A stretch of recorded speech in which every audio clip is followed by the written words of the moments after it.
মাধ্যমিক লেভেলে গত বছরে প্রায় 25% শিক্ষার্থী কমে গেছে, ঝরে গেছে। কেন? এই যে মানহীন কারিকুলামের জন্য। আমি মনে করি এখান থেকে অবশ্যই আসতে হবে।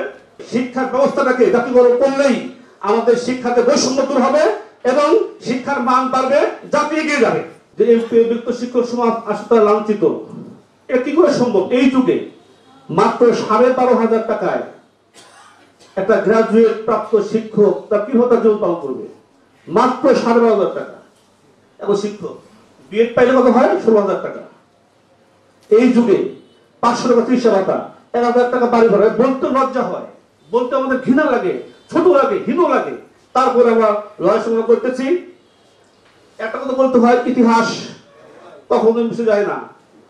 আমাদের উৎসব পাতা পাই 25%, সেটাও 2004-এ তৎকালীন প্রধানমন্ত্রী বেগম খালেদা জিয়া ঘোষণা করেছিলেন। সেই 25% এটা 2025, দীর্ঘ 21 বছর পরে আমাদের 23-এর 22 দিনের আন্দোলন সংগ্রামের পরে এই বর্তমান সরকার আর 25% যোগ করেছে। এই 20 বছরে যার ভিতরে 17 বছর ছিল বিরোধী খাতির সরকার, তারা আমাদের দেশ সমাজের একটা দাবিও তারা পূরণ করেনি, বরঞ্চ তারা শিক্ষা ব্যবস্থা ধ্বংস করে দিয়েছে।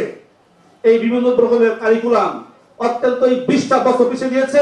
বর্তমান প্রজন্ম তারা পড়াশোনা বিমুখ, তারা বিদ্যালয় বিমুখ। আমরা অবাক হবেন যে আমাদের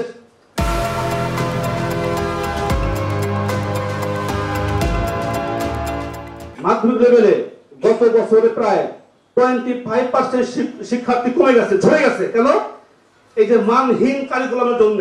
আমি মনে করি এখান থেকে অবশ্যই আসতে হবে। আর যেটা বলতে হয় যে শিক্ষকদের অবসর কল্যাণ, সেটাও তদানীন্ত বেগম খালেদা জিয়া উনি প্রথম করে গিয়েছিলেন অবসর এবং কল্যাণ ভাতা।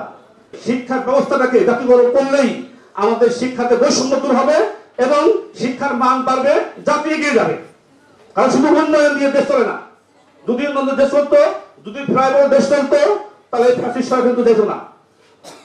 উন্নয়নকে টিকসই করতে হলে, উন্নয়নকে ধারাবাহিক অবশ্যই শিক্ষা লাগবে, শিক্ষিত জাতি লাগবে। আমি মনে করি এই জন্য দরকার হলো একটা শিক্ষা বান্ধব সরকার।